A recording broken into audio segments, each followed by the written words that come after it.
Здравствуйте, здравствуйте, Карлос. Меня зовут Мария, я буду модератором нашей встречи.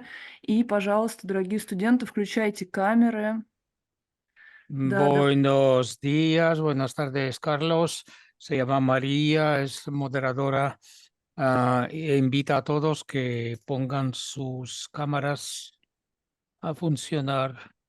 да, Eh, давайте начнем. А, Вы можете задать, студенты могут задать свои вопросы, вы можете написать их в чате, в конце мы их прочитаем. Да, Карлос, спасибо, что согласились на эту встречу. Я думаю, что для наших студентов это очень важный разговор, потому что на наших занятиях мы очень часто обращаемся к вашим фильмам. María, da, если можно, паузу делайте. Да, да. Sí, Carlos, muchísimas gracias por haber aceptado esta charla. Los estudiantes podrán hacer preguntas en el chat y es una conversación muy importante para nosotros. Hola А, María, buenos días. Hola Alex, hola a todo el mundo. Estoy muy contento de estar aquí con ustedes y verlos desde un lugar tan lejano y hoy en día un poco cerrado. Les deseo А, lo mejor. Добрый день, добрый вечер всем. Очень приятно, Мария. Добрый вечер всем участникам. Мы немножко издалека, но я надеюсь, будем все вместе взаимодействовать великолепно. Да, вы предложили назвать наш разговор "Почему мы снимаем кино?" И вот давайте, может быть, попробуем с этого начать. Почему мы снимаем кино и что мы ищем, когда мы снимаем кино? Has propuesto el tema de por qué hacemos películas y yo creo que podríamos empezar justamente por ese tema central. Sí, definitivamente. Em, sí, bueno, yo creo que ese es el tema principal de cómo nos relacionamos con el cine que vemos, con el cine que hacemos y qué es lo que nos dirige, cuáles son lo que buscamos, lo que queremos, lo que encontramos, depende de la razón por la que amamos al cine. Por eso nos asociamos con él de una manera o de otra. Ну да, действительно, это главная тема для всех нас, кто занимается кино. Во-первых, нас интересует наше взаимодействие, наши взаимоотношения с кино, что нас ведет к тому, чтобы делать фильм, что мы ищем, что мы находим. Вот в своей книге вы упоминаете часто о кинематографе репрезентации. Расскажите, пожалуйста, подробнее, вот что это такое кинематограф репрезентации какие фильмы могут и должны существовать в противовес вот этому вот кинематографу репрезентации. En tu libro mencionas mucho ese concepto del cinematógrafo de la representación y entonces, ¿cómo planteas esto de qué es lo que debe oponerse a esta forma, digamos, del cine representativo? Bueno, la idea que tengo es que se suelen usar las imágenes y los sonidos en las películas como si fueran palabras en literatura, es decir, representaciones. Существует, я исхожу из идеи, что зачастую в кино изображение и звук используются, ну, примерно как слова в литературе, то есть идет репрезентация. Pero las imágenes no son palabras, las imágenes funcionan de otra manera. Em, Cuando uno vea una imagen o una serie de imágenes, no es el proceso mental de asociación con ellas es totalmente diferente del que haríamos con una descripción de palabras de esas mismas imágenes. Дело в том, что изображение это вовсе не слова или совсем не слова. Когда мы видим ряд изображений, ряд образов, процесс совершенно иной. Это не схоже с чтением слов. Si uno describe una cara, por ejemplo, o ve la imagen de una cara, en una descripción tiene que haber una progresión que escoge el escritor y las cosas van sucediendo palabra por palabra. Pero en una imagen de una cara, cada persona ve esto de manera, bueno, todos lo vemos simultáneamente y cada persona escoge qué ve primero, dónde enfatiza, si es la personalidad, si es el físico, si es la nariz, si son los colores, la luz. Funcionan de manera muy diferente y muchísimas veces el cine se ha usado como información y esta información se entiende a la manera de las palabras. Когда писатель описывает лицо, он постепенно словами начинает описывать, и это один процесс. Но когда мы видим лицо на экране, изображение, мы выделяем какие-то определенные черты этого лица, нос, цвет, свет. Мы видим лицо сразу целиком, и это определенная информация, которую мы получаем сразу. Entonces, lo que opondría yo a representación, primero es una experiencia vivencial de observación, la observación de la vida cotidiana y la observación de lo que se filma. Y ahí es donde se conecta con la presencia, que es la observación, no la conceptualización. Если мы что-то противопоставляем репрезентации, да, вот такому представлению, то это прежде всего некий опыт жизненный наблюдения. То есть мы видим и оцениваем совершенно иное что-то, не репрезентацию, а это какое-то впечатление, это что-то совсем другое. Sin embargo, pareciera que una vez que hay observación y que hay imágenes que no son conceptos informativos a la manera de las palabras, eso tampoco es suficiente. Imágenes poderosas, bien observadas, no son suficientes tampoco.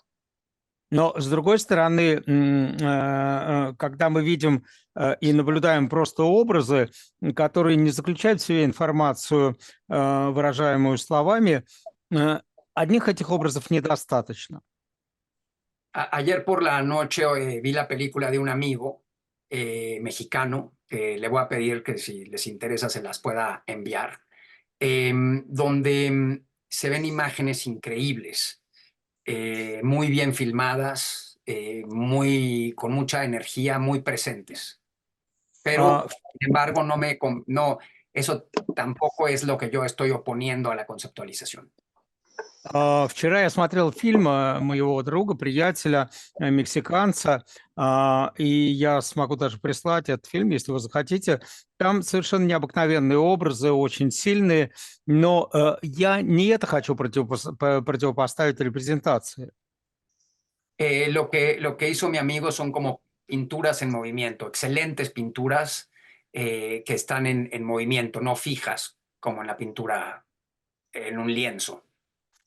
То, что сделал мой друг, это можно назвать картинами в движении. То есть это не какие-то застывшие, фиксированные картины на холсте. Entonces, lo que creo que estoy tratando de decir es que el cine funciona en la percepción de una manera muy similar a la vida, es decir, a la existencia en la naturaleza. Что я хочу выразить этим, это то, что кино влияет на наше восприятие в форме очень похожей на то, как мы воспринимаем жизнь. Это похоже на природу, на то, как мы ее видим. Es decir, nosotros vivimos viendo imágenes que incluye no solo ver, sino también oír, es decir, sintiendo imágenes, pero esas imágenes, aparte de la información que ellas nos dan, están ocurriendo en un espacio de sentimentalidad, o sea, en un espacio de sensación interior que pasa por la subjetividad individual. Когда мы в процессе в жизни, в нашей ежедневно, видим определенные образы, слышим их, воспринимаем их всеми органами чувств, возникают некоторые ощущения, но это не только информация, сюда примешиваются еще и наши сентиментальные какие-то чувства и все остальное. Entonces el cine, en mi opinión, tiene que funcionar con imágenes profundas, observadas, no conceptuales, pero que en su acumulación van generando un sentido que no necesariamente es personal, perdón, que no necesariamente es objetivo, sino que es personal, pero sí se requiere que haya una acumulación que va creando un sentido. No se trata de imágenes nada más así una tras otra. Но я считаю, что в жизни, точнее в кино, простите, мы воспринимаем образы намного глубже. Это не какие-то концептуальные виды восприятия. Это, понимаете, эти образы генерируют определенный смысл, причем смысл не обязательно объективный, это может быть личный какой-то смысл, и все это накапливается и выливается в определенное значение того, что происходит. Em, aquí podemos hablar en este sentido, como, por ejemplo, Andrei Tarkovsky hablaba de que la parte central del cine es el tiempo. Здесь мы можем вспомнить слова Андрея Тарковского, который говорил о том, что центральным элементом кино является время. Y yo estoy de acuerdo en ese aspecto, en ese punto, en lo que se refiere a la construcción de cada imagen en sí misma. И я совершенно согласен с ним в том, что касается конструкции выстраивания каждого образа в отдельности. Pero en realidad, si habláramos de una película entera, para mí el centro de la cuestión de qué es el cine en una obra total es la interrelación de las imágenes. Но, по сути, если мы говорим о совокупности фильма, центром вопроса главным для меня является тотальность, то, как мы воспринимаем целое. Es decir, no se puede hacer una película con una acumulación de imágenes, aunque sean de presencia y profundas, sino que tienen que tener un sentido por la manera en la que van ocurriendo en la progresión. То есть нельзя делать фильм как некую аккумуляцию, некое накопление образов. Здесь должен быть другой смысл, ведь эти образы происходят в развитии, в движении, и это совершенно другое восприятие. Да, вот это очень интересный вопрос. Если кинематограф репрезентации опирается на повествование, то как мы можем, вот именно соотносясь с образами, с присутствием, собирать это целое? То есть через что в данном случае это целое может собираться? Es una cuestión muy interesante, me parece.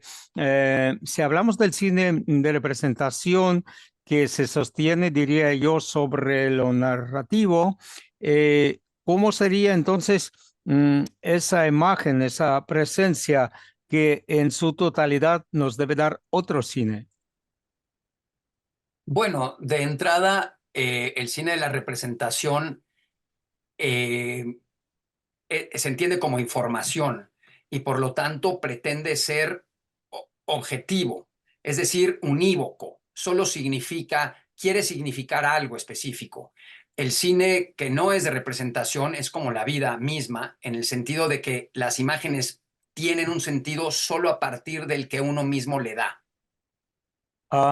Мне кажется, что в отличие от кино, кинематографа и репрезентации, который несет информацию и предлагает нам как бы что-то совершенно объективное, однозначное, очень конкретное, специфическое, кино, которое не является репрезентативным, скорее схоже с жизнью, и каждый воспринимает такое кино, как и жизнь, по-своему. O sea, las palabras tienen sentido, pero las imágenes no tienen sentido propio, solo el que se genera a la hora de que son experimentadas. Дело в том, что слова имеют собственный смысл, мы это знаем, но образы такого смысла не должны содержать, они предлагают любое прочтение для каждого. А вот Las как-то palabras viven por sí mismas, pero las imágenes necesitan ser vividas. Слова живут сами по себе, а образы надо, каждый должен их прожить сам. Как вот, в таком типе кинематографа происходит работа над сценарием? И в какой момент, вы понимаете, что сценарий завершен? En este tipo de cine del que estamos hablando, ¿cómo se trabaja en el guión y en qué momento te das cuenta de que ya el guión está más o menos acabado?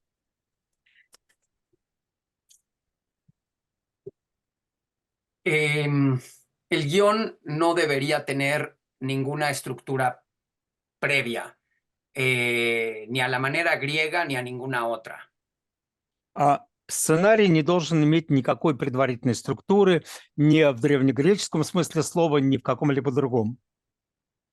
Tampoco uno debe pensar en desarrollo de personajes, desarrollo de conflicto, 3 actos, puntos de giro y todas esas cosas de los guionistas. Также не следует думать и задумываться, особенно о развитии героев, персонажей, о том, как будут развиваться конфликты, как они будут развиваться, какие будут повороты. Esa es una forma antigua que inventaron los griegos y ya venía de otras tradiciones para tratar de explicar el mundo. Эта форма античная, она идет из древности, ее придумали древние греки и другие традиции с тем, чтобы понять и преподать мир. Pero hoy en día es una forma que reduce el misterio de la existencia, de vivir. Но в настоящее время это форма, которая сокращает тайну существования, тайну жизни. Es una forma de entretenimiento como para cuentos infantiles. Это форма развлечения для детских сказок. La cámara de cine y el equipo de sonido son un embudo que recibe la realidad misteriosa, intuitiva, que está en todas partes. Камера, на которой мы снимаем, и звуковая аппаратура – это своего рода воронка, которая принимает в себя все тайное, интуитивное, что мы принимаем из жизни. Así que un guión debe ser un reflejo de la visión existencial de cada persona. Поэтому сценарий должен быть отражением экзистенциального видения каждого человека. Y esta persona solo puede conectarse con eso mediante una previsualización interior en la mente.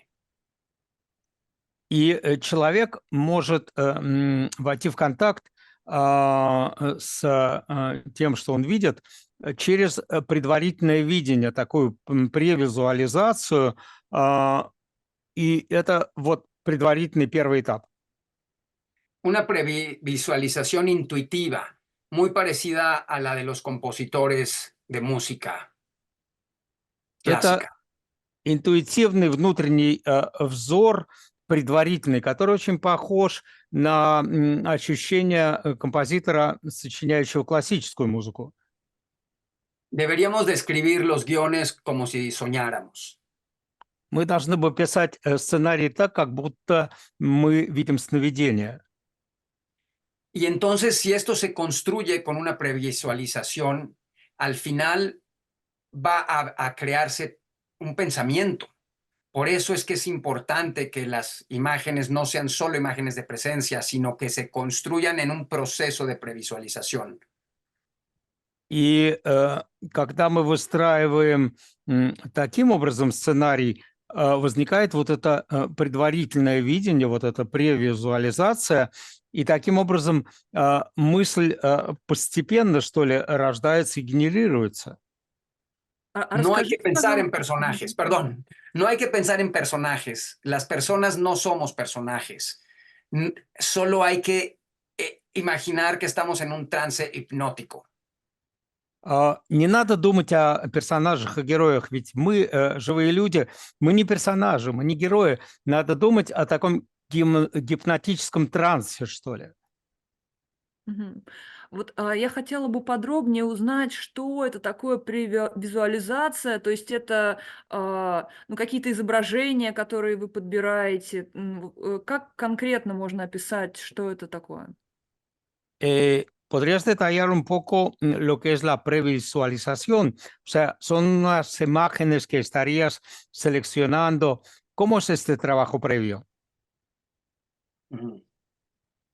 Esa es la parte más difícil de explicar porque depende de el carácter y la imaginación de cada persona. Ну, это самая трудная часть для объяснения, поскольку это зависит от характера, от восприятия каждого конкретного человека. Pero la mejor referencia para esto, insisto, es la composición de música. Но, повторяю, лучшим сравнением, что ли, для этого является сочинение музыки.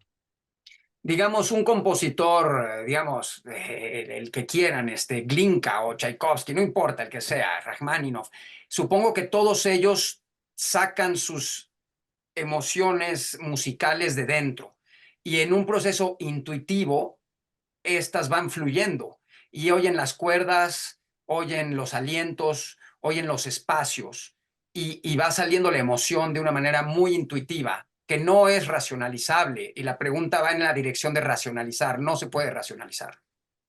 Ну, взять русских композиторов, таких как Глинка, Чайковский, Рахманинов, любой из них сочиняет свою музыку достаточно интуитивно, то есть он через эмоцию как-то все это воспринимает внутри, и потом мы слышим их сочинение, их музыку как некое дыхание, некое пространство, и мы воспринимаем это прежде всего эмоции, нерационально. Por supuesto que es más fácil pensar en estas ideas en música, porque ya sabemos que las notas no significan nada más que las notas y cada instrumento solo es una forma de sonar. Pero perdón, sí. Sí, perdón.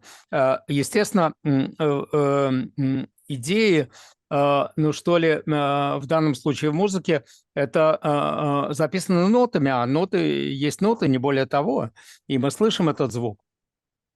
Pero hacer lo mismo con imágenes, palabras, movimientos, imágenes fijas, diálogos, es mucho más complejo.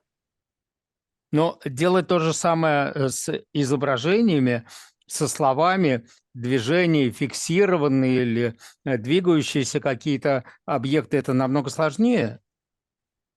Pero en ambos surge la visión, la sensibilidad personal y una forma de asociación con la existencia misma. Но и в том, и в другом случае возникает некое личное видение, некое восприятие личное, и это и есть сама жизнь, экзистенция, то, что мы называем. Todas las personas que están aquí tienen sueños y si pudiéramos ver esos sueños y cómo se producen, veríamos muchísimo a cada uno de ustedes, quién es, qué siente, cómo vive. Pero nunca podríamos preguntar, ¿y cómo haces los sueños? ¿Por qué? ¿Cómo haces esos sueños? No, se hacen con la propia visión personal de manera casi inconsciente. Все здесь присутствующие, слушающие меня, я в том числе, мы видим сны, и если мы разберемся в том, что видит каждый из нас, мы достаточно поймем, что это за человек, что он чувствует, как он что воспринимает. Но как возникает это сновидение, мы не знаем, как они делаются. Это во многом зависит от характера и от жизни человека. Да, спасибо за ответ. Я вот хотела еще спросить про категорию времени. Вы много в своей книге пишете о времени как о важной и необходимой составляющей работе, которую режиссер должен производить в кино. Расскажите, пожалуйста, о том, как вы работаете со временем и на что вы обращаете внимание. Eh, Muchísimas gracias por esta respuesta. Ahora el tema del tiempo que estás tocando mucho en tu libro, que debe ser algo muy importante. ¿Cómo un director de cine como tú personalmente trabajas con el tiempo? ¿Cómo lo elaboras? ¿Cómo lo tratas? ¿Y qué es lo que te da en tu trabajo de director? Mm. Bueno, se puede conceptualizar, pero en realidad,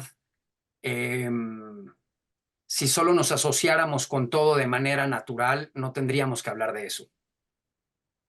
Ну, можно, конечно, концептуализацию здесь провести некоторую, но по сути, если мы естественные ассоциации будем искать, то путь здесь несколько иной. Es como preguntar que cuál es el tiempo que debes besar a la persona que amas y el tiempo que debes tocarla. А, Это примерно так же, как spрашивать, сколько времени вы предполагаете целовать любимого человека или там ласкать его, O cuánto tiempo debes observar un paisaje.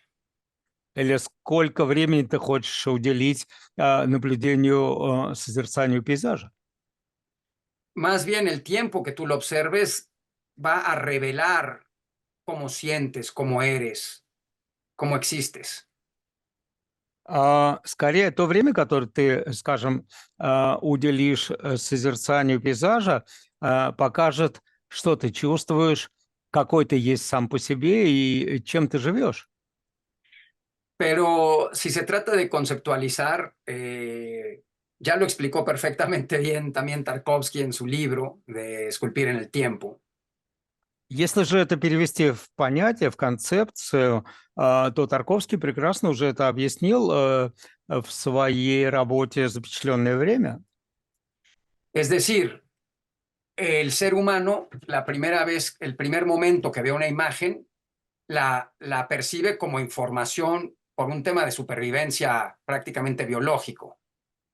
Потому что любой человек, когда он видит определенный образ, изображение, прежде всего он воспринимает это как информацию, как биологическое существо, каким он является. Pero si deja pasar tiempo, esta información primaria se va transformando en otras cosas.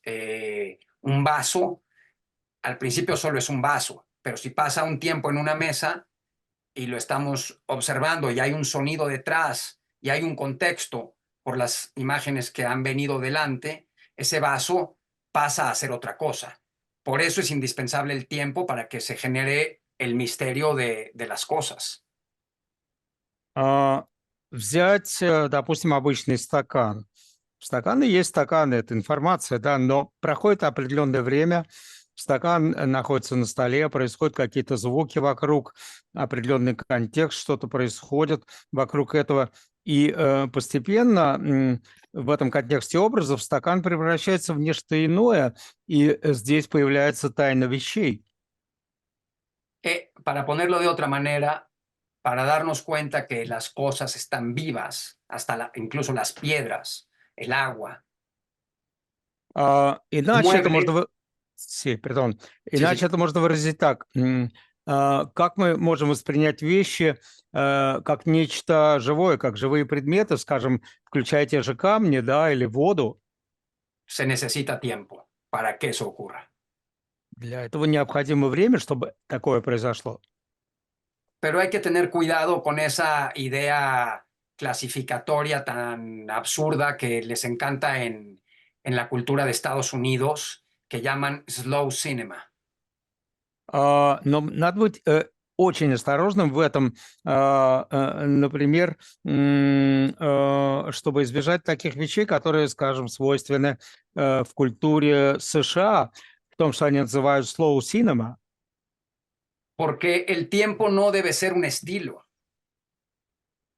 Ведь время не должно быть стилем. No es cuestión de simplemente poner planos largos porque sí. Это же не вопрос просто длинных планов, просто так, которые берутся. La cuestión es acceder a las imágenes por medio de la observación y la escucha profundas para que entonces de verdad podamos ver cómo cobran vida. Ведь вопрос совершенно в другом. Надо наблюдать, слышать образы очень глубоко, чтобы понять, как они оживают. Tiene que estar pasando algo al interior de las cosas para que el tiempo funcione. No es cuestión nada más de ponerlo mucho tiempo sin ninguna lógica interior. Надо, чтобы внутри вещей происходило нечто, какие-то процессы, какие-то вещи, потому что одного времени недостаточно. Оставить вещи какое-то время без внутренней логики ничего не дает. Lo siento si esto parece un poco abstracto. Я извиняюсь, что это может быть слишком абстрактным, кажется. А, Кажется ли это слишком абстрактным? Думаю, нет. Но вот в вашей книге вы вообще много пишете про вот эту связь рационального и иррационального, разума и чувственного опыта.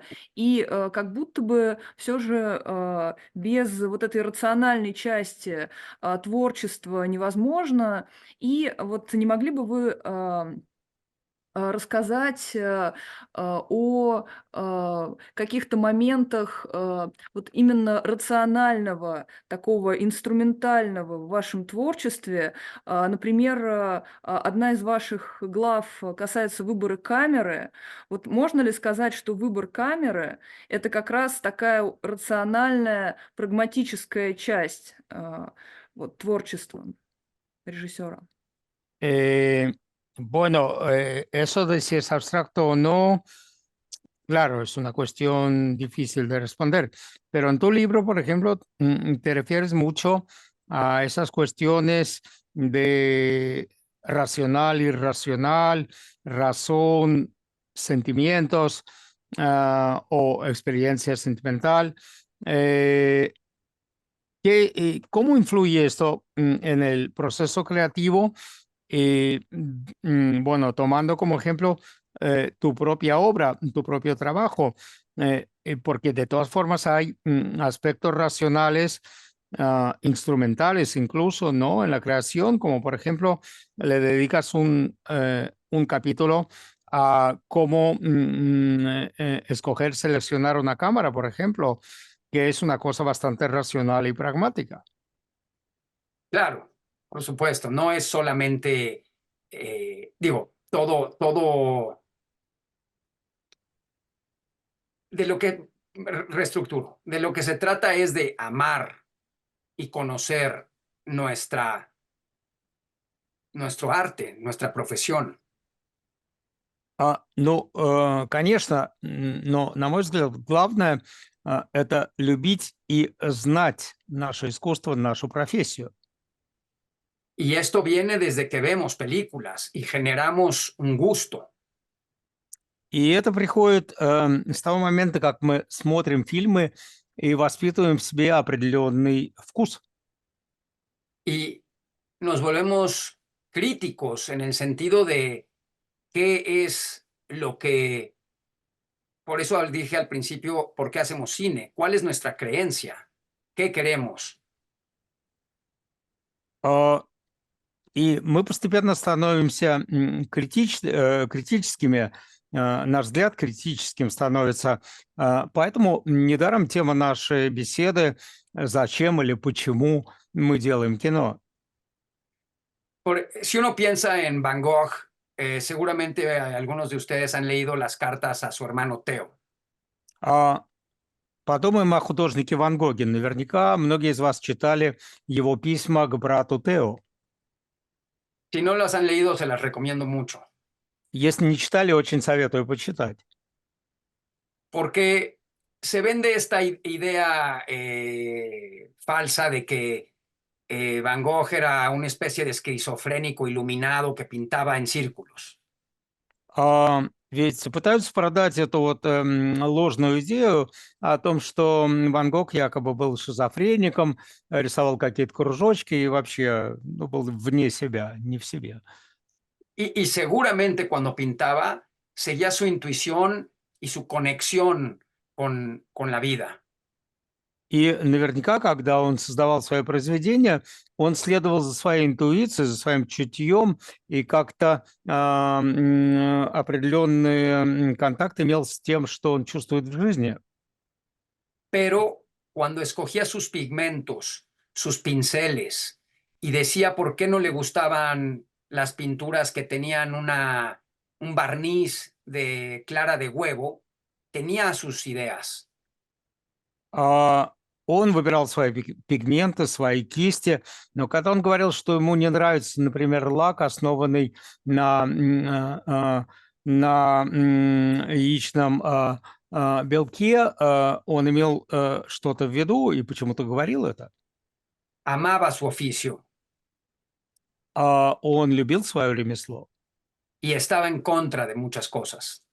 и он был против многого. Los artistas tienen que estar en contra de muchas cosas. И художники вообще должны быть против очень многих вещей. Por ahí se empieza, teniendo ideas y pensamientos, primero sobre todo lo que no nos gusta. С этого все и начинается. Прежде всего надо заводить какие-то мысли, какие-то чувства в отношении того, что нам не нравится. De la fuerza crítica y de la fuerza negativa surge el poder de la visión personal. Ведь именно из критической, из негативной силы рождается личная мощь. No hay ningún artista que no esté contra muchas cosas. Нет ни одного художника настоящего, который бы не был против много чего. Y todos los grandes artistas, escritores, músicos, pintores, todos también eran artistas en el sentido de la sensibilidad exterior, pero también son pensadores. И все великие творцы, музыканты, писатели, художники, они были великими артистами, великими художниками не только в отношении внешнего, но и внутреннего. Del pensamiento puede surgir la intuición, pero luego la intuición es tan fuerte que se libera del pensamiento. Из мысли может родиться интуиция, чутье, но потом интуиция становится настолько сильной, что она освобождается, отделяется от мысли. Да, спасибо за ответ. Обратимся к чату. Вот ребята задают вопросы. Вот один из вопросов. Как вы думаете, посыл ваших фильмов больше понятен мексиканцам или не имеет значения географическое положение зрителя? Muchísimas gracias por la respuesta. Ya estamos viendo las preguntas de los muchachos, de los chicos en el chat. Uno pregunta, ¿cuál es el mensaje de tus películas, de tus obras? ¿Cómo crees? ¿Lo entienden más bien los mexicanos o no depende del origen geográfico de tu espectador, ese entendimiento? Espero que no dependa del origen ni geográfico, ni del género, ni de la edad, ni de ninguna otra consideración externa. Надеюсь, что это не зависит ни от географического происхождения моего зрителя, ни от того, кто он, так сказать, по гендерной принадлежности, возраста и так далее. La conexión de la sensibilidad es muy parecida a la del humor, a la del tiempo que uno le gusta salir a pasear al bosque. Es un asunto muy personal que no tiene que ver con aspectos, muy poco tiene que ver con aspectos culturales. Ведь связь здесь достаточно тонкая и понятная. Это некие чувства, похожие вот при восприятии фильмов, на чувство юмора или на то, как нам нравится гулять в лесу, например, и это совершенно не зависит даже от уровня, что ли, культурного развития человека. como el amor o el sexo, más o menos. Это примерно как любовь, секс. Да, спасибо за ответ. Вот еще один вопрос из чата, и вы можете написать свой вопрос в чат, если хотите задать его. Есть ли у вас свод правил перед выходом на площадку? Muchas gracias por tu respuesta. En el chat hay otra pregunta. Si tienes algún juego de códigos o de reglas antes de salir al plató a rodar, a filmar la película. Ujú. Sobre la pregunta anterior, olvidé decir que no hay mensaje. Кстати, в ответе на предыдущий вопрос я забыл сказать, что посыла никакого у меня изначально нет в моих фильмах. No hay. Los Нет mensajes его. son de la publicidad o de los políticos o de los profetas. Посыл, месседж – это либо реклама, либо политики, либо уж пророки совсем уже. Solo hay un compartir una sensibilidad. Для меня главное – это поделиться определенными моими чувствами, моей чувствительностью. Una sensibilidad que también es un pensamiento, porque el pensamiento y la sensibilidad en realidad son solo una cosa, es un ser. А чувствительность, чувство – это, по сути, та же мысль, потому что в совокупности это и есть, собственно, существо, это и есть человек. Y en cuanto a reglas antes de salir al set, Что касается перед выходом на площадку, какие у меня правила или свод правил, no hay regla ninguna más que observar y pensar bien en cuál es la mejor manera de hacer cada cosa. правил никаких нет конкретных. Единственное, наблюдать и думать о том, как и что ты будешь делать. Pero, como dije antes, uno genera sus propios gustos, ciertas ideas que pueden ser estéticas, pueden ser de sistema, pueden ser de valor, y con esas trato de conectarme siempre. Единственное, что у каждого из нас, и я об этом уже говорил, есть наши собственные вкусы, наши собственные идеи, мысли, наша эстетика, и именно это создает систему наших ценностей. Por ejemplo, nunca voy a filmar como con un manual de instrucciones que dice master shot, campo contra campo, campo contra campo, y luego hacemos todo en la edición. Например, я никогда не буду снимать фильм, следуя какому-то учебнику, какому-то своду инструкций, то есть мастер-шот, потом поле, а потом мы будем заниматься монтажом. En un proceso así no hay previsualización. В таком процессе ведь нет никакой превизуализации. Es un proceso de televisión que solo puede dar resultados televisivos. Это ведь процесс чисто телевизионный, который может дать чисто телевизионные результаты. Да, Карлос, вот вы, конечно, не работаете с нарративом вот в таком литературном смысле этого слова, но все-таки практически каждый ваш фильм я могу рассказать как некое повествование, вот от начала и до конца. И вот этот повествовательный элемент, он как бы не похож на сновидение, он не сновиденческий. И все-таки вы с ним работаете, так или иначе. Вот расскажите, вот как все-таки вы работаете с нарративом? Sí, Carlos.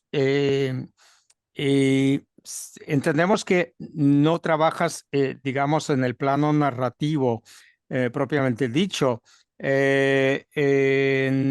sea, con la literatura, ¿no? En el sentido neto de la palabra. Pero cualquiera de tus películas yo podría narrarlas, contarlas como una narración y tampoco parecen ser unos sueños vistos como sueños. O sea, ¿cómo trabajas tú el elemento narrativo? Mm. Es que no son narrativas solamente en el sentido de usar las imágenes como palabras, pero sí son acumulativas de pensamiento. Это не нарратив в том смысле, что образы не равны словам, то есть они не выстраиваются по типу слов, но накопление, аккумуляция образов происходит. Pensemos en la vida por un momento. Давайте представим себе на минуточку саму жизнь. La vida no nos ocurre de manera narrativa. Las cosas que nos ocurren no tienen ningún propósito específico. Ведь жизнь наша происходит с нами, протекает не в нарративном ключе, ведь все происходит не так последовательно. Pero en su progresión, nosotros vamos dándole sentido. Y entonces, sí, cada vida no es una serie de sucesos aleatorios, sino un proceso de creación de sentido. И в процессе жизни не возникает, то есть мы смысла не придаем каким-то событиям, но то, что с нами происходит, это не случайно, и постепенно создается этот смысл жизни. Por eso, insisto en que sí hay pensamiento y no se trata de imágenes, nada más de presencia como en un sueño. Cuando hablé del sueño, hablaba de la intuición a la hora de dejar salir, no clasificar. Просто я хочу еще раз подчеркнуть, что мысль всегда есть. Это ведь не сновидение. Когда я говорил о сновидении, я говорил об интуиции, но здесь несколько иное все. O sea, la mente occidental tiende a pensar mucho que pensar es clasificar y ordenar. Ведь западный образ мышления, ментальность считает, что мысль– это обдумывать, мыслить и выстраивать, упорядочивать. Pero en verdad el pensamiento profundo nunca se separa de lo que ocurre más allá de nuestro pensamiento. Но, по сути, глубокая мысль, глубокое мышление никогда не отделяется от того, что происходит в процессе нашего мышления. Entonces, en una película sí hay ideas generales que se construyen, И в фильме есть некие общие идеи, которые выстраиваются, строятся. Да, вот в продолжение темы обращусь к вопросу из чата. Ваши фильмы глубоко укоренены в реальности. В этой связи хочу уточнить, как вы подходите к изучению реальности и на какие именно сегменты реальности вы обращаете внимание. Una pregunta del chat, continuando este tema un poco, que dice un estudiante que tus películas están muy arraigadas en la realidad. ¿Cómo estudias tú la realidad y qué segmentos, qué esferas o ámbitos de la realidad te atraen más?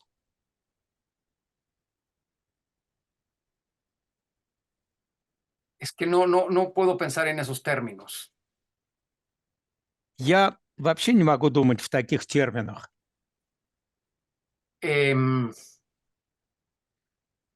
no sé qué es exactamente la realidad.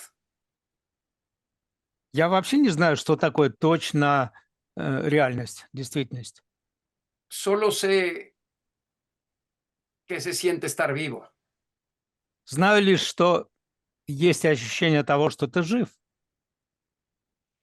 Y supongo que la experiencia de vivir es la realidad. Я так полагаю, что опыт э, жизни– это и есть реальность.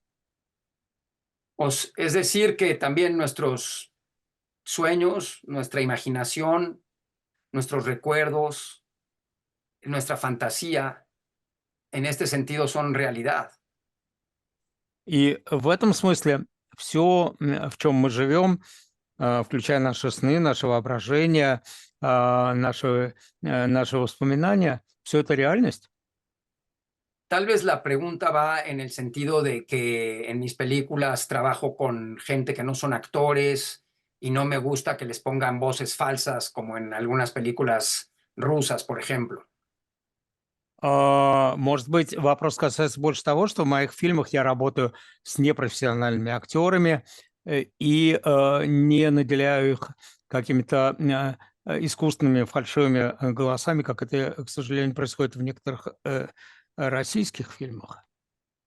Por ejemplo, en esas viejas películas de Kalatazov, de las cigüeñas y de otra que hay de la guerra, siempre ponen una voz así muy elegante, parece de teatro.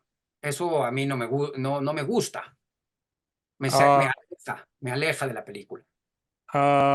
Взять старые советские фильмы, извините уж, ну, Колотозова, допустим, да, там «Летят журавли» и так далее, а, ведь персонажи наделяют неким таким очень изящным голосом, таким театральным, и в условиях войны мне как-то это не кажется естественным. Me gusta intentar que las películas se parezcan a la vida, no al teatro ni a nada más de ese estilo. Э, Tampoco al realismo, a la vida. Я стремлюсь к тому, чтобы мои фильмы походили на саму жизнь как таковую, не на театр и даже не на реализм, а именно на жизнь. Мгм.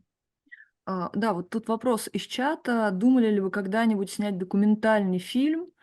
И, по-вашему, в документальном кино достижимы ли такие вещи, как вы сделали в «Безмолвном свете»? Ну и вообще, вот как вы относитесь к документальному кино? Una pregunta del chat, si me permites. Si has pensado alguna vez en hacer cine documental y si piensas que se puede lograr por el género del documental algo que has logrado en Luz Silenciosa. O sea, ¿qué piensas del cine documental en general? Mm. Pienso que la clasificación documental ficción es muy reductiva.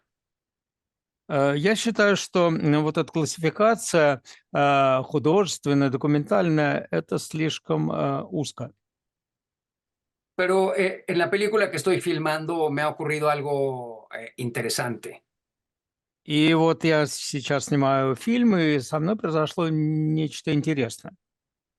Estoy seguro que muchos de ustedes, cuando han querido escribir o hacer una película, piensan en poder recordar algo de la vida exactamente como ocurrió.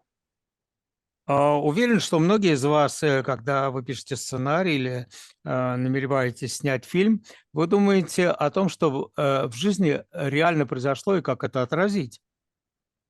Es decir, que si lográramos recordar los diálogos, todos los pequeños gestos, podríamos lograr momentos increíbles. То есть мы думаем, что если мы вспомним все диалоги, все какие-то мелкие жесты, движения людей, то мы создадим нечто великое. Entonces filmé algo en Polonia que que quedó muy parecido a algo documental, como si fuera la realidad pura. И я в Польше снял нечто очень похожее на документальные кадры, очень похожие на чистую жизнь в чистом виде. Ahora uso la palabra realidad en el sentido de eventos que ocurrieron. И я использую слово «реальность», действительность, в смысле тех событий, которые произошли. Y funciona bien, pero solo cobra fuerza profunda cuando hay unos elementos de ficcionización. И вроде работает неплохо, но глубокую силу это может обрести только когда есть элементы обращения к художественным каким-то вещам. O ficcionalizante, ¿no? Porque la palabra no es ficcionalizante. То есть, если ты, извините за слово, художествляешь, что ли, да, вот это вот документальное, то это что-то может дать. Y me quedé pensando por qué es que esos momentos son cuando uno siente más. И я подумал, почему же в эти моменты ты вроде эти моменты прочувствуешь намного лучше и больше? ¿Por qué eran más fuertes que los momentos de, llamémosle en este sentido, de realidad pura, que estaban muy bien hechos? Почему они в итоге получаются сильнее, чем некоторые моменты из реальности в чистом виде, которые не так нас впечатляют? Y pensé que la memoria y la percepción de la existencia funcionan ficcionalizando. Я подумал, что память и восприятие происшедшего, они работают только когда ты придаешь им художественную окраску. No me refiero a que uno se mienta a sí mismo o que transforme los hechos. Me refiero a los aspectos formales del recuerdo. Я не говорю о том, что ты должен цитировать себя самого или отсылать к фактам как таковым. Я говорю о том, как это перерабатывается. Por Вот, ejemplo, si uno recuerda a su madre o a su padre, a quien sea, cuando es niño y lo estaba regañando por algo que hizo mal, en un momento muy potente, probablemente uno estaba de espaldas, no le veía la cara a su padre o a su madre. Pero en el recuerdo probablemente uno imagina un close-up así como este que yo tengo, y la persona bien iluminada hablando. Мы можем вспомнить какие-то моменты из нашего детства, когда отец или мать нас бранили за что-то очень серьезное. Это была такая серьезная, сильная сцена для нас. И, возможно, даже они поворачивались к нам спиной, мы не видели лица, но мы себе это представляем, как вот Quizás, видим сейчас меня, да, вот close-up такой. quizás había una construcción que hacía mucho ruido y apenas entendíamos sus palabras, pero en nuestro recuerdo van a pasar limpias, se va a borrar todo ese aspecto, llamémosle, de la realidad o del mundo exterior que estorbaba que estorbaba la emoción, y va a quedar solo la palabra limpia, bien clara, porque eso es lo que pasa a la memoria. Возможно, там рядом происходили какие-то строительные работы, заглушалось то, что они говорили, мы почти ничего не слышали, и тем не менее мы это вспомним в чистом виде. Те слова, которые звучали или которые мы себе воображаем, то, что нам мешало эмоционально это восприять, это будет ведь совершенно очищенное такое воспоминание. Entonces, para mí, lo más fuerte es tomar elementos del mundo exterior y de alguna manera, digamos, purificarlos o destilarlos con un proceso formal de parecido al recuerdo o a la vivencia interior. И для меня, по сути, очень важно отрешиться от внешнего мира, дистиллировать, что ли, очистить, да, вот это воспоминание или это ощущение и выразить его вот в этой прямой, в чистой форме. Última cosa, si pensamos en una cámara y en el equipo de sonido, prácticamente digamos que son perfectos. Por eso los teléfonos, una imagen de un teléfono la vemos como realidad. Se parece muchísimo la percepción de una imagen con sonido a la percepción ocular de la vida real y auditiva. Наконец, если мы возьмем камеру и звуковую аппаратуру, кажется, что это совершенно соответствует реальности, так же, как мы берем телефон, снимаем, и нам кажется, что все четко, реальность отображена, и это воспринимается как чистый образ, казалось бы. Pero ¿cuál es la diferencia con vivir la situación que aunque logremos pasar toda la imagen, todo el sonido y sea idéntico al momento de la vida real, lo único que no podemos pasar es lo que estábamos sintiendo en el interior. Но в чем разница? Если мы то, что мы прожили, мы воспроизводим изображение, звук, все в точности, но если мы не добавляем туда наши эмоции того, что мы чувствовали, это не работает. Y esto que estamos sintiendo en el interior es algo que el cine debe encontrar para agregar y que entonces se parezca a la vida. И именно то, что мы чувствуем внутри, кино должно найти, нащупать и передать, и тогда это будет настоящее кино. Las imágenes muy realistas del cine social, de preocupaciones humanitarias, por ejemplo, nunca funcionan bien porque falta lo que lo que sentimos. Solo se enseña todo, pero falta el sentimiento. Y es ahí donde la formalización es fundamental para que haya fuerza. No la ficcionalización, sino la formalización de la materia. Ведь сильное кино реалистичное, да, социальное, гуманистической направленности все равно не работает в полную силу, потому что нет чувства, нет того, что мы ощущаем. И именно когда мы нащупаем вот это чувство, не обязательно это будет и вовсе не художествление, вот это вот мы перейдем тогда из формального к чувственному восприятию этих важных вещей. Да, спасибо. Вот еще один вопрос из чата. Пересматриваете ли вы свои прежние фильмы? И если да, то было ли такое, что вам захотелось что-то изменить?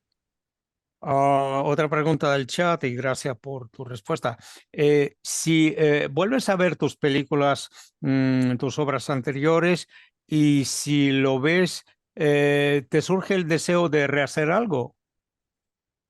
Bueno, Спасибо. entonces, la verdad es que no me gusta volver a ver mis películas. Значит, по правде говоря, не люблю я пересматривать свои фильмы. Y no las corregiría si pudiera, И если бы даже мог, я бы их, наверное, не исправлял. porque no son aviones ni computadoras, Это ведь не самолеты и не какие-то компьютеры. son el reflejo de un momento de la existencia, nada más. И это отражение какого-то момента существования, больше ничего. Fueron lo mejor que pude hacer en ese momento y ese momento ya pasó. Это было лучшее, что я в тот момент мог сделать, этот момент уже прошел. Siempre estamos cambiando. Siempre tengo una idea de una nueva película que quiero hacer y cuando acabo la película que estoy haciendo ya no la quiero hacer. Мы ведь постоянно меняемся, и я всегда хочу снимать что-то новое. Когда я заканчиваю ну, фильм, над которым работаю, я хочу поскорее его забыть и уже думаю о новом. Mi primera película la hice a los 27 años, ahora tengo 52 y me preocupan las cosas de otra manera. Tal vez las mismas cosas, pero de otra manera. А, Первый фильм я снял в 27 лет, сейчас мне 52, и меня беспокоят, ну, может быть, те же самые вещи, но как-то по-иному. Мгм. Да, вот хотела спросить у вас еще, работа над фильмом как будто бы часто связана с растерянностью с какой-то, особенно в процессе работы над фильмом. Вот знакома ли вам вот эта растерянность? И, насколько я понимаю, вы сейчас работаете над фильмом, и вот перед какими вы встаете вызовами? Вот в чем вы испытываете эту растерянность, или вам вообще не знакомо это чувство? Eh, bueno, en el proceso de hacer películas, bueno, muchos sienten una cierta perplejidad, o sea, se ponen un poco despistados, ¿no? En algún momento ante muchas cosas en el proceso de la filmación. A menudo eso pasa. ¿A ti te pasa eso? ¿Y cómo lo tratas de superar? Bueno, diría que me pasa poco, porque el secreto para no perderse es previsualizar. Скажу, что скорее со мной это редко случается, потому что главный секрет как раз вот в превизуализации, предварительном этом видении. E- Es fácil que uno se pierda en el devenir de cada momento, Ведь просто потеряться, скажем, в становлении вещей по ходу, да, так сказать, в каждый момент. pero el cineasta tiene que ser alguien que tiene imaginación. Но ведь кинематографисту, чтобы чего-то добиться, необходимо воображение. Y con esa imaginación ha visto antes lo que quiere hacer. И вот этим воображением он раньше уже увидел, что он хочет сделать. Esto no quiere decir que sea exacto lo que va a ocurrir y que entonces todo esté cerrado. И это вовсе не значит, что в точности фильм будет такой, как он был задуман, и что это что-то законченная, да, идея. Esto quiere decir que uno tiene una dirección. Это просто означает, что у вас есть направление, куда двигаться. No es lo mismo salir de tu ciudad y salir hacia donde sea que ir hacia algún lugar. Ведь не одно и то же, скажем, когда ты выезжаешь из своего города и куда-то направляешься, там в совершенно другие места, или просто вышел.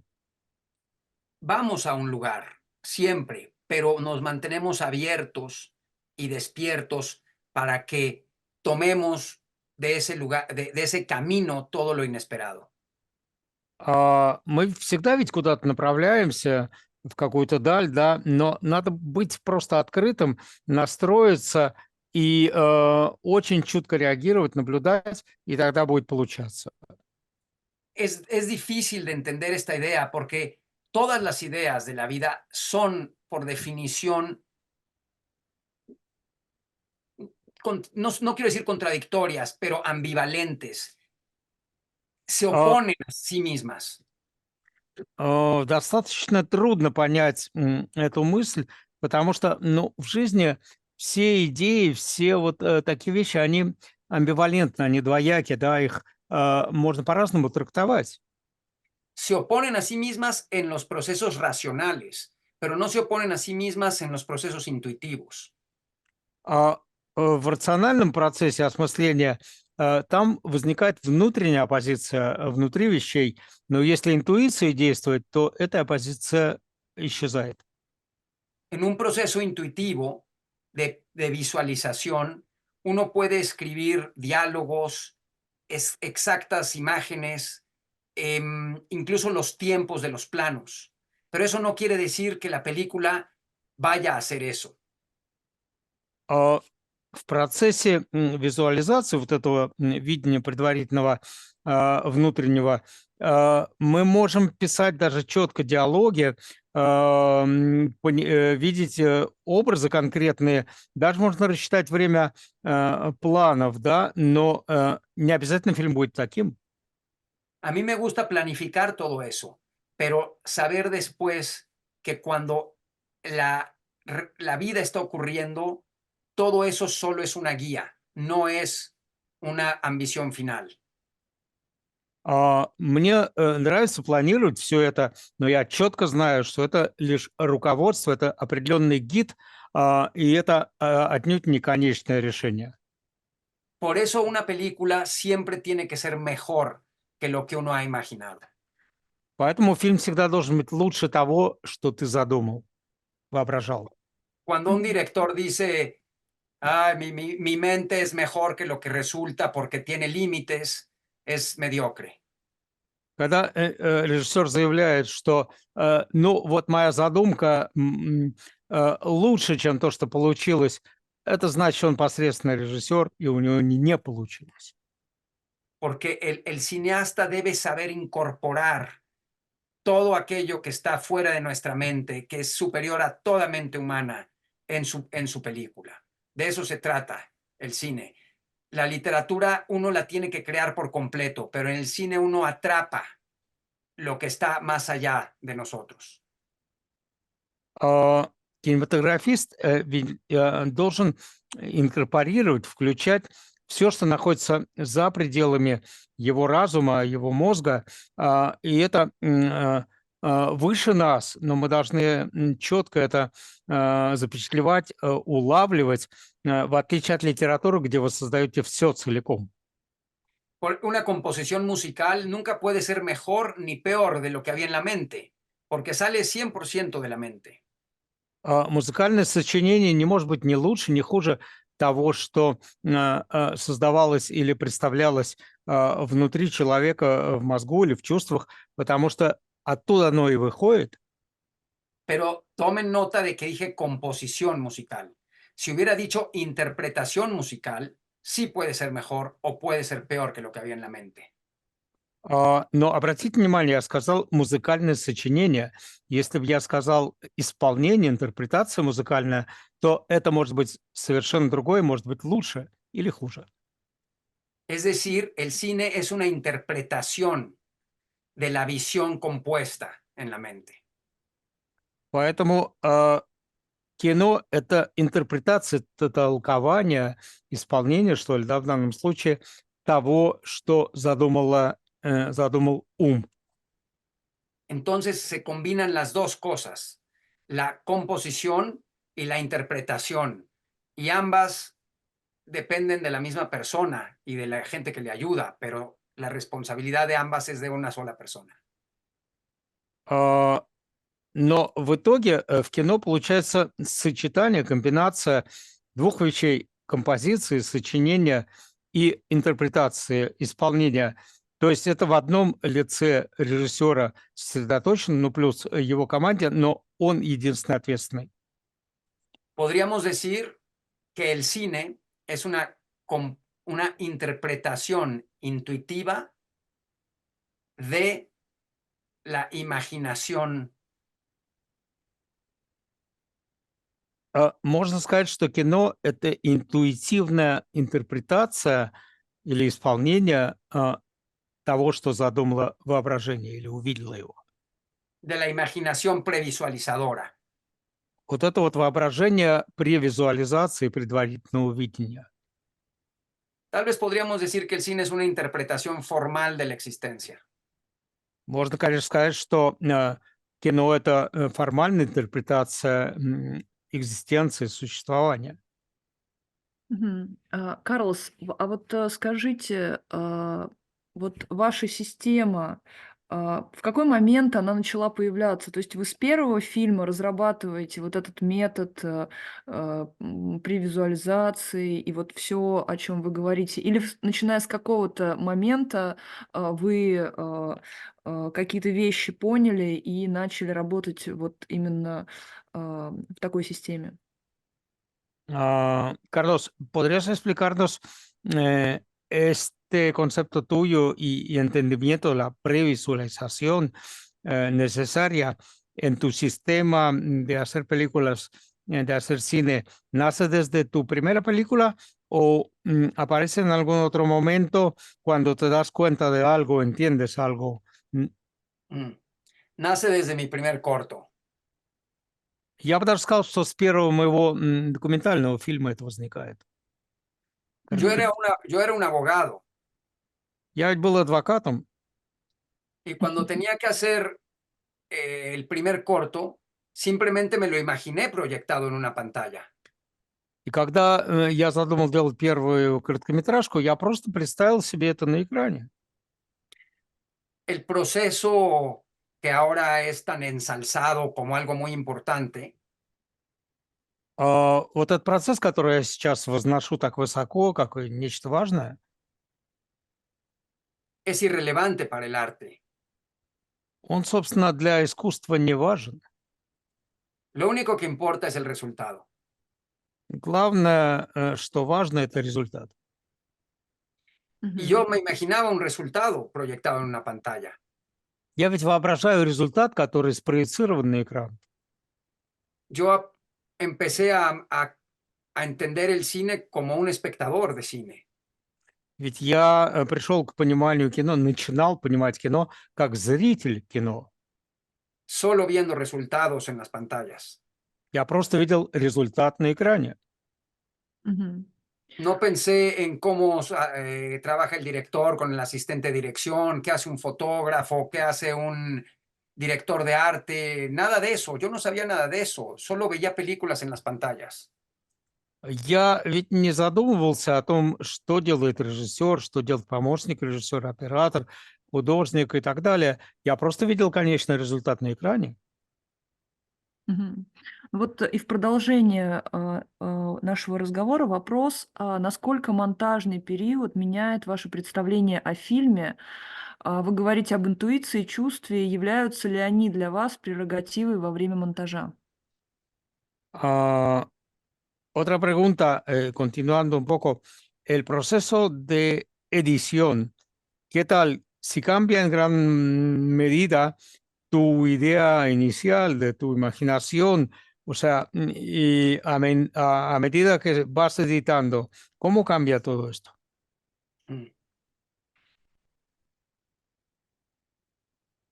Es parecido a decorar una casa que ya está construida. Это похоже на декорирование уже построенного дома. Uno puede pensar en el color de las cortinas, una alfombra, pinta una pared de azul, luego la vuelve a pintar de blanco y al final А, encuentra un balance. а, Понимаете, вы продумываете убранство дома, подбираете цвет штор, ковры, можно выкрасить стену в синий цвет или в голубой, а потом в белый. Все идет по ходу. Es donde se encuentra el equilibrio fino de una película. Это уже tонкая настройка, что ли, балансировка фильма. Y hasta la cosa más buena, si no está bien equilibrada finamente, se cae de un lado o del otro. Hay que encontrar el equilibrio fino, es importantísima la edición. Даже самое хорошее творение, если оно в итоге не сбалансировано тонко, четко, оно может заваливаться на один или другой бок. Pero la materia y las proporciones y las formas de la casa siempre son la base de todo. Но ведь сама материальность, пропорции, форма дома остаются прежней. Вот вопрос еще один из чата. Как вы относитесь к последним фильмам Хон Сан-су, в которых он окончательно изгоняет всякий след нарратива? И считаете ли вы, что возможно полностью убрать из фильма всю нарративную часть, и при этом кино останется художественным? Una pregunta del chat. ¿Cómo ves tú las últimas obras de Hong Sang-soo? No sé si lo digo bien, que ha eliminado definitivamente todo lo narrativo. Y si te parece, si sin lo narrativo puede haber cine de ficción. Mm. Sí. Mm. Me parece que si se elimina lo narrativo en el sentido de la pregunta, no en el sentido de lo que yo decía antes, sí puede haber un peligro para el cine de ficción. Я думаю, что если убрать из фильма нарративное вот в том значении, в котором вопрос задается, не в том, в каком я говорил о нарративном, то опасность для исчезновения художественного в кино может возникнуть. O que el techo del cine se quede en un lugar limitado. Или потолок фильма будет ограничен. Pero no he visto las últimas películas de Hong Sang-soo y las voy a ver pronto. Но, честно говоря, я не видел последние фильмы Хом Сан-сoo, и я скорее посмотрю их, конечно. Мгм. Pero veo mucho las películas de Tsai Min Liang y me gustan muchísimo, sobre todo todas las primeras películas de Tsai Min Liang, donde había un cine que yo no lo llamo narrativo, porque él no usa las imágenes como palabras. Но я смотрю много фильмов Цай Мин Лянга, и особенно первые фильмы мне его кажутся очень интересными, хотя там нарративного практически нет. no es narrativo porque las palabras no son, las imágenes no son símbolos de otras cosas. Son imágenes abiertas y misteriosas. А, Это не нарративное кино, потому что образы не являются символами. Это другая какая-то тайна. Pero sí van ocurriendo en una acumulación que genera un sentido. Но они происходят в накоплении, в аккумуляции каких-то вещей, которые рождают смысл. Si no hubiera acumulación de sentido, el cine perdería muchísima fuerza, porque no podría transmitir pensamiento, solo emoción.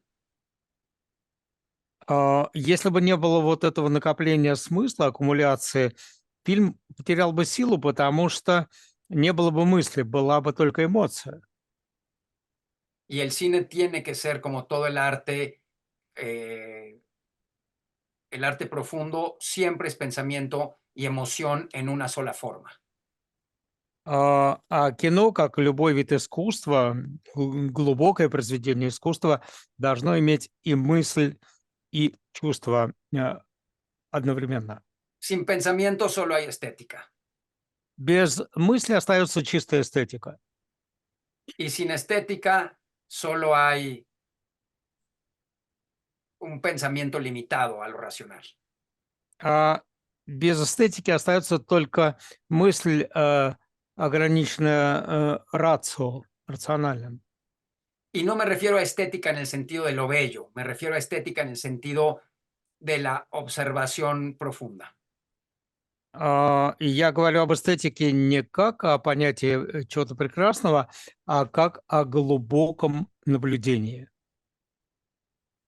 А, Карлос, спасибо. Нам нужно уже Карлоса потихоньку отпускать. И, наверное, зададим последний вопрос.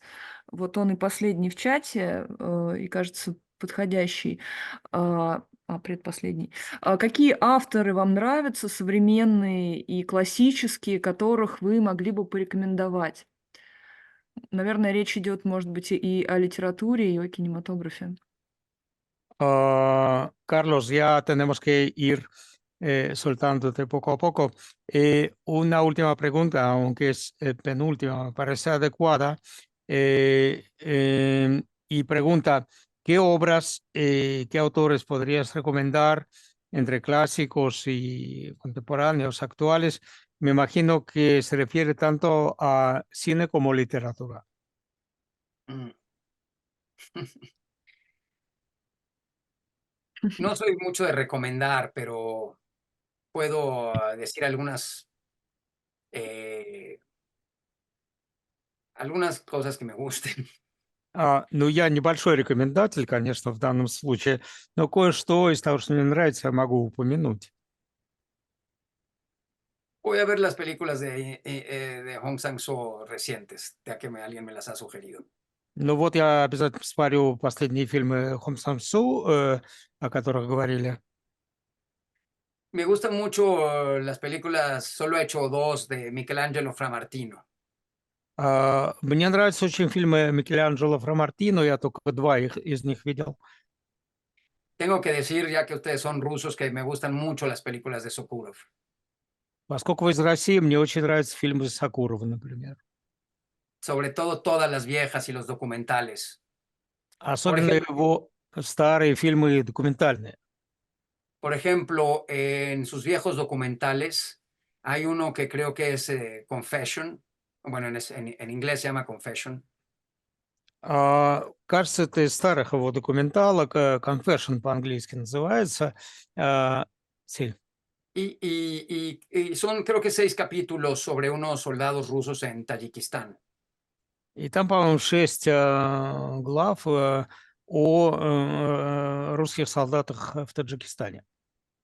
Pero el primer segmento es una cámara y se ve un pequeño valle ruso en la nieve. И первый сегмент, там камера показывает заснеженную долину в России. Y pone una pieza de Mozart para piano muy hermosa y habla. Звучит пьеса произведение Моцарта для фортепиано, очень такое красивое. Y cuando veo eso me doy cuenta que Sokurov ama profundamente a la vida y al cine y al arte. И когда я это вижу, я понимаю, что Сокуров очень глубоко любит жизнь, искусство и кино. Y ya, no les quiero dar más recomendaciones. Больше никаких рекомендаций я не буду, пожалуй, давать сейчас. También conozco muy bien a Artur Aristakisian, que es un gran amigo mío y me gustan sus dos películas mucho. Очень хорошо знаю Артура Астарсикисяна, по-моему, да? Он мой хороший приятель, друг, и мне нравятся его фильмы. Мгм. Карлос, спасибо вам большое. Не все вопросы мы задали, но, может быть, мы надеемся, что у нас будет возможность еще однажды поговорить. И от всех наших студентов, от имени всей школы вас благодарим за участие. Спасибо вам огромное. Спасибо за Muchísimas разговор. gracias, Carlos. No hemos podido hacer todas las preguntas que queríamos y confiamos en que haya una oportunidad en un futuro para que hablemos más. Estudiantes y la escuela, te agradecemos muchísimo esta charla. И пришлите, пожалуйста, фильм вашего друга. Вот тут тоже в чате напоминают вам. Y por favor, si te parece que a ver si nos envías esa película de tu amigo que viste Sí. anoche. Sí, lo voy a preguntar. Y desde luego que seguramente en unos meses que avance un poco más con la película que estoy haciendo, podemos hacer otra charla.